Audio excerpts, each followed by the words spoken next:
Hey, what it do, y'all? It's your boy E2 Blue coming back at you again one time with the victory for the Dallas Cowboys.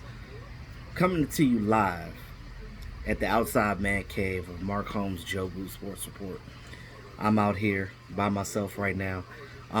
Still reeling from the win of the game. Now, first things first, I just want to say that in the beginning of the game, all those fumbles and all those mess ups that we had in the game, and the defense started out strong. They really did, but they weren't on third down. They were missing, and they were allowing Atlanta to literally get the first down off of third down completions. Now,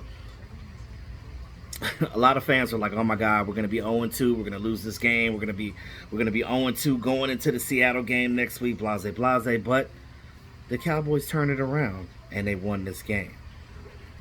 Now, if you didn't get a chance to watch the game, just a couple of highlights. First of all, Dak Prescott now is the first player in NFL history to get 400 yards passing and 3 rushing touchdowns in a game.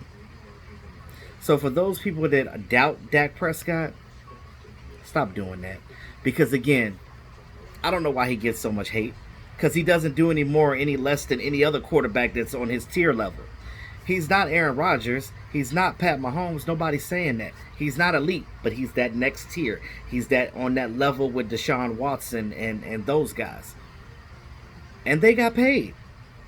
So, does Dak Prescott deserve to get paid? Yes. And I would never tell a player or anybody in their life that they shouldn't get paid. I'm not going to sit here as a grown ass man and tell another grown ass man what he deserves to get paid and what he don't deserve to get paid, because that just makes me look like an ass. So, with that being said, he's in the record books again for that.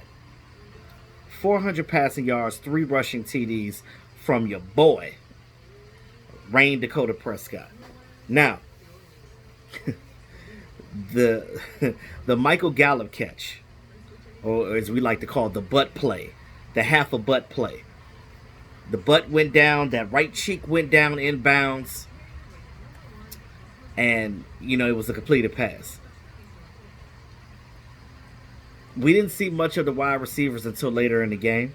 You got to give that to Atlanta's defense. Atlanta defense was doing their thing and literally holding our offense down for a little while.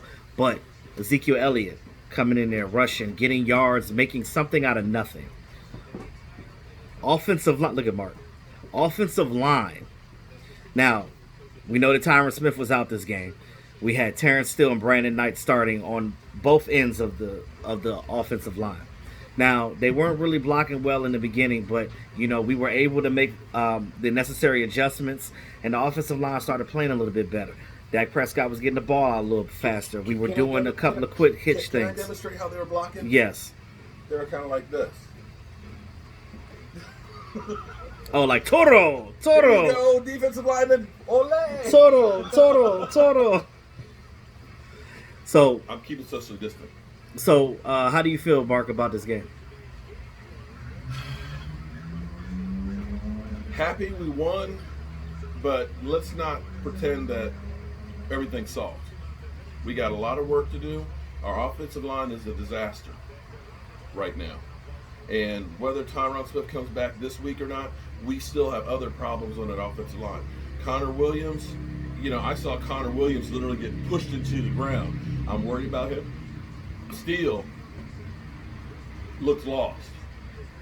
Literally lost. When the Atlanta Falcons lined up 2 men outside, okay, what you're supposed to do is, okay, Zeke, you got the outside guy, I got the next guy. Right. He's literally walking behind the tackles where Dak fumbled on that one. Zeke, he was in there running hard, shout out for turning it around, but he's going into the piles, one hand on the ball. He's got to understand, I'm getting contact. I need both hands on the ball. We cannot afford that. Yeah. Mike McCarthy being aggressive.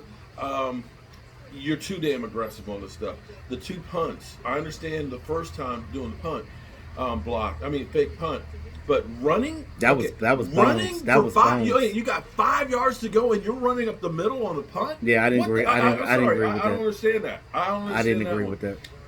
But to see the team fight back, Fighting back. You got to love that they didn't give up, because it would have been easy when you've had 3 turnovers in the first quarter, that you were down, what was it, 21 to nothing? Yeah.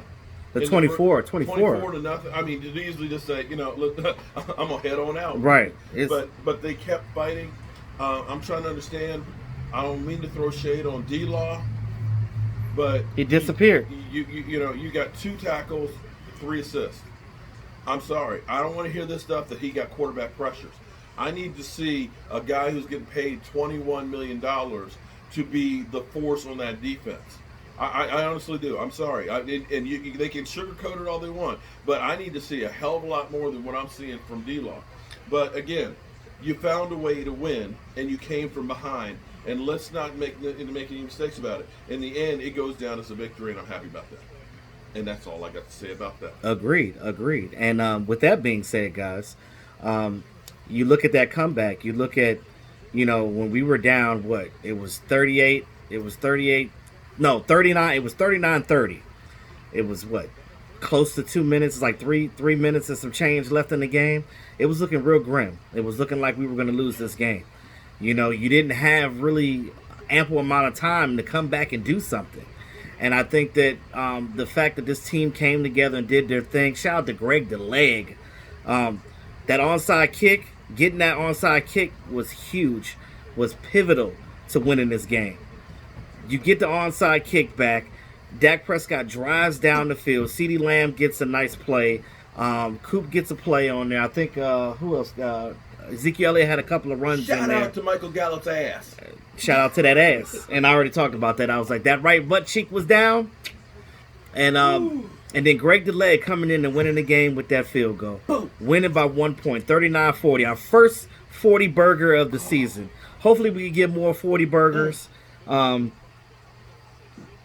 I know Kyle Yeomans from Dallas Cowboys. Shout out to Kyle Yeomans. I know he was talking about the 40 burgers. There's your 40 burger right there. We got it. Now, Mark and I will be talking tomorrow night on his channel about this game and going forward to Seattle. And we have to look forward with Seattle. Thank God they're not going to have fans in CenturyLink. So I think that it should favor the Cowboys. I think that the Cowboys match up pretty favorably against Seattle. So I think that you don't match up with anybody if you turn the ball over 4 times. Well, that's another thing. We can't fumble. And we were blessed to win this game with all those fumbles that we had. But that cannot happen again. We're gonna get Ron Leary this week. I don't know where they're gonna put him, but we'll see. Can we talk about Dalton Schultz too? Dalton Schultz having 9 catches, 88 yards. And a touchdown. You're right. That's what we were looking for Blake Jarwin. So, we had doubts about him. To me, if somebody had said that Dalton Schultz was going to have, 9 receptions, 88 yards a game, I'd been like, hey, that's incredible. So, but this is what happens when you give a player an opportunity. Yeah. It's the same thing with Blake Jarwin. We didn't think anything of Blake Jarwin before he had those 3 touchdowns against the Giants, before he became a Giant killer. Mm-hmm. But again, if you guys talk about this old staff like Mike McCarthy is not better than that, but at least Mike McCarthy is utilizing their tight ends in the pass game. Blake Bell got some good catches. He had some nice 10+ yard catches. All right, so I think he had 36 yards. 22 yards. 22 yards and 2 catches. Blake Bell. So you have tight ends that can catch the ball and they can also block as well. But the problem is, you got to give them the opportunity to do it. Schultz has been on this team for 3 years now, and this is his first year catching the ball in an actual game. So with that being said, guys, you give a player an opportunity to do something, they'll show improve. It's just like Blake Jarwin did. I think that Schultz can too. He had a couple of oopsies last game, but a lot of it is nerves. You know what I mean? So, in anticipation, you get too excited sometimes. Sometimes you got to just settle down, calm down, get things together, get back on board, and make the necessary adjustments that you need to play and win the game. All 11 players on the field have to come as one and do their thing. CeeDee Lamb almost had a touchdown on that drive. We still haven't said TD for CD yet, but soon we will. Now, the Washington team is getting their asses handed to them right now by Arizona, 20-0. So, looks like the Dallas Cowboys will be are what we thought they were. Now, again, it's what the Damn, it's the third quarter already? Damn. Wow, that was fast. Well, the first quarter we were watching the Cowboys game. Oh, that's true. That's true. But I will tell you this: if Washington loses, then the Cowboys are going to be the only team in the division this week. The Washington team, they have a division win now. They do with the Eagles, so they're still going to be number one. Is what you're saying? Yeah. Even with that loss. Yep. Okay, so or we'll be tied for first. Yeah. Yeah. Well, technically, a win in the division counts one. Right. But what they'll put on a stat sheet is tied for first in the NFC. Sure. Again, we'll be talking about Seattle this week. And guys, enjoy the victory. But like I said on Mark's channel, stay humble. Understand that, you get this win, celebrate, be happy about it.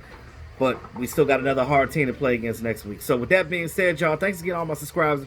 Appreciate you guys. Those of you that are new to the channel, go ahead and hit the subscribe button. Tap that notification bell so you know when I'm on, baby. It's your boy E. Tap that notification bell. It's your boy E2 Blue. Always keeping it real. Talk to y'all soon.